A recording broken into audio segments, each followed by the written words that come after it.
everyone. As you can see, it is a beautiful sunny day here. We haven't had a lot of sunshine in the last couple weeks, and our forecast isn't for very much sun coming up, so I'm going to enjoy this, even if it's bright and not good for filming.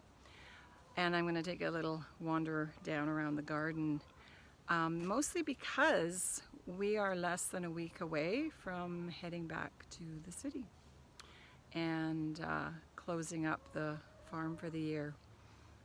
If you're new here, we live about a 5-hour drive away from here in a more densely populated city, and we do pack up our plants and our dog and our kitten caboodle, and we spend the entire summer here, and in this case we spent pretty much the entire fall here too, so it's been beautiful and it's a lot of fun. Transitioning back is a challenge, but it's time. So the garden is it's done, but I thought maybe we would just kind of go for a little walk down and see. Chickens behind me here, they're going off to their new home in a couple days, so that'll be sad. I will miss them. We can't have chickens back in the city, so we picked up a fresh batch of new layers in the end of June, and they stay with us for the summer, and then I'll be dropping them off at another farm, and they will get to spend a few more years pecking around and laying eggs for another family. Anyway, let's go down and take a look at the garden, see what's happening. This should be a short tour of the garden because, like I said, there's not much happening in here. The plants have all come out, cover crop's gone on. Let's wander down this way and cover them with straw. We've had a ton of blue jays this year come in and peck away and take off with a bunch of the seed, but that's okay. They got to survive too. So right down at the very bottom, we've got a row of grapes. We actually got a reasonable amount of grapes for the very first time off of these plants. Not every plant produced, but we've had them a long time and they haven't been producing, so it was exciting that they did this year. I can show you later.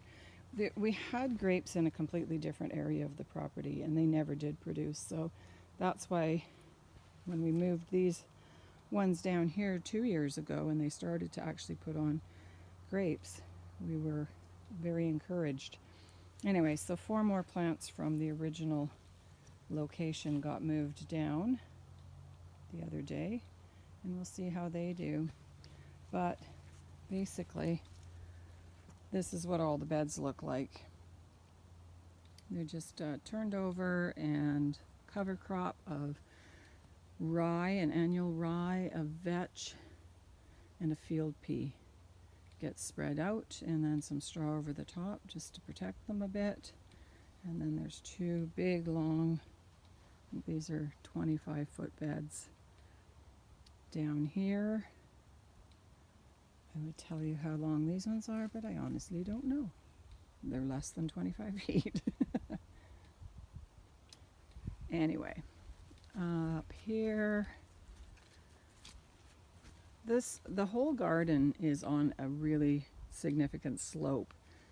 So when we started to kind of smooth it out and create beds, we ended up with a ton of rocks.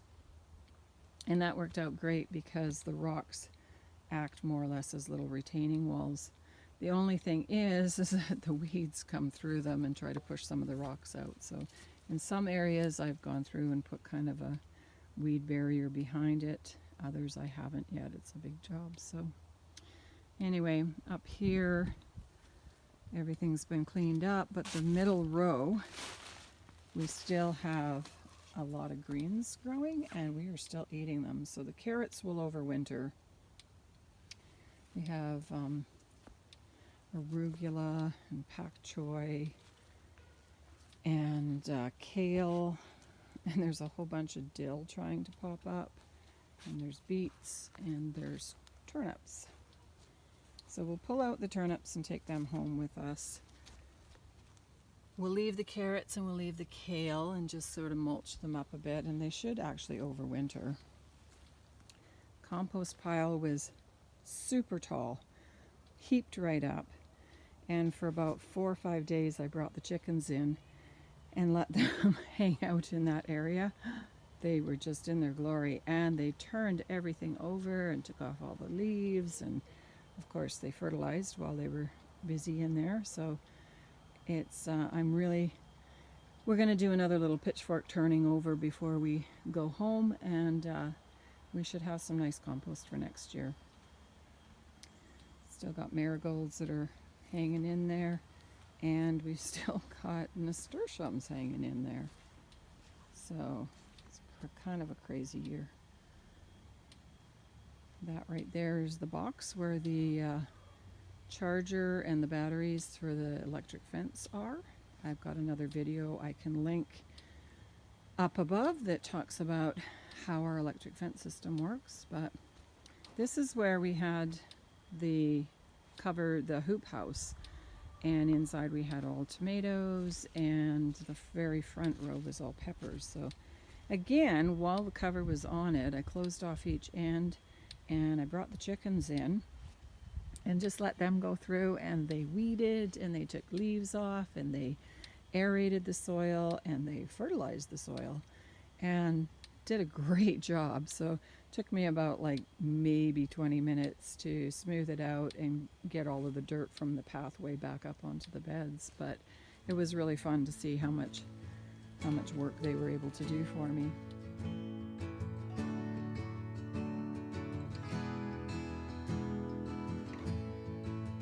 The raspberries are done. I'm going to leave them as is now. There's still a lot of green leaves on, so I will just let them bring that kind of nutrients back down into the stalks and into the roots. And so probably next spring it'll get another clean up, and maybe some new wires put on their trellising and get them well supported. We have not much happening down here. A rhubarb and some really sad little strawberries. I think next year we might try to get a lot more strawberries put into here. And down here is the asparagus. And I think our orientation for the asparagus isn't right because we've never gotten much out of them. So I know that asparagus don't like to be transplanted, but they obviously don't like to be here either. So we're going to probably pull them out and either put them in one of these beds or bring them right up here and clean up that bed, put the asparagus in, and then some new straw, because I think asparagus and strawberries go really well together. So that's a plan for the future.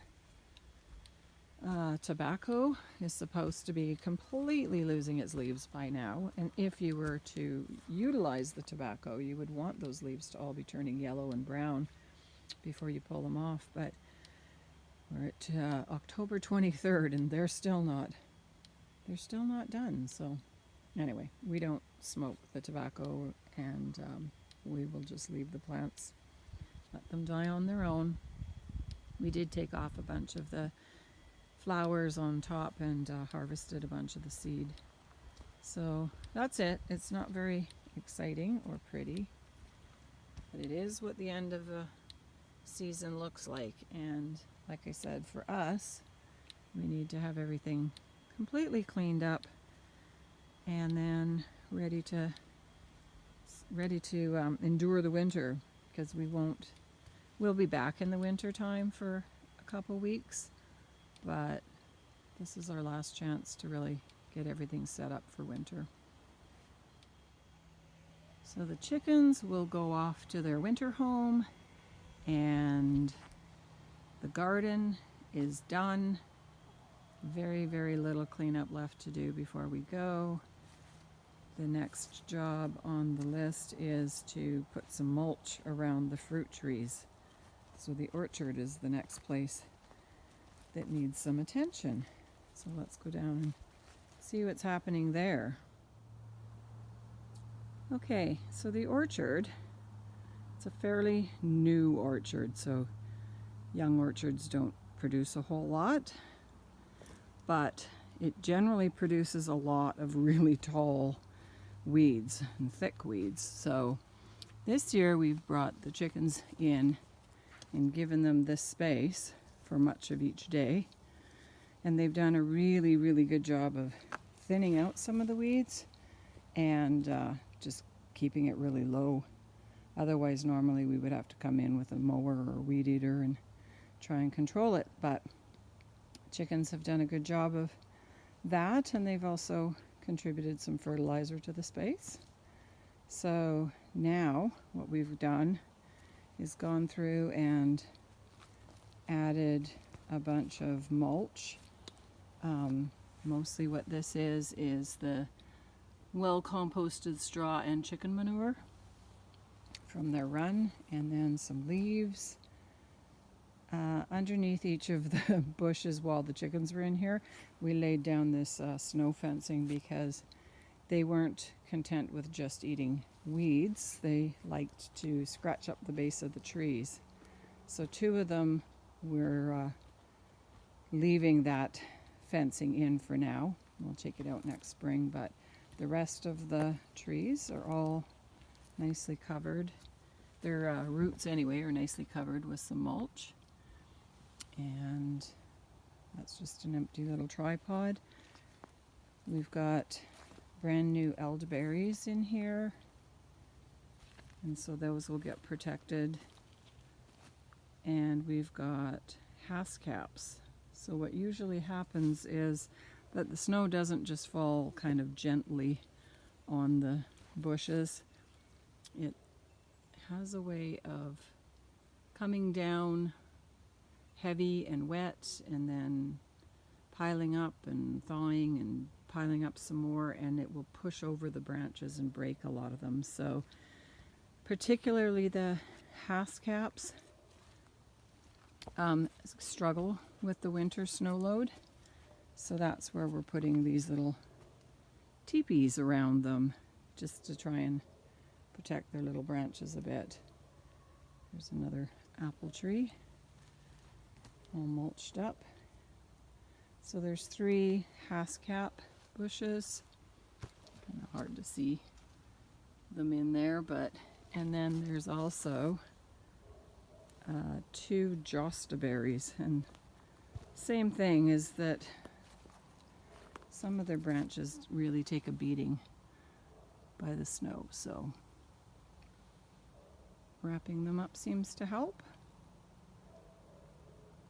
So that's the orchard. It's just about done. We'll get rid of that extra deer snow fencing and clean up the water dishes that we had for the chickens, get that out of here, and then the orchard's ready for winter. So there you go. There's our wind-up video for Left Field Farms for 2021. We're going to carry on packing things up and cleaning things up and getting ready to get back into the city and reintegrate into that kind of lifestyle. So thanks for following along this year. I hope you've enjoyed the videos. If you've got any questions, pop them in the comments down below. Maybe give us a like and follow the channel even. Thanks for watching. Bye-bye.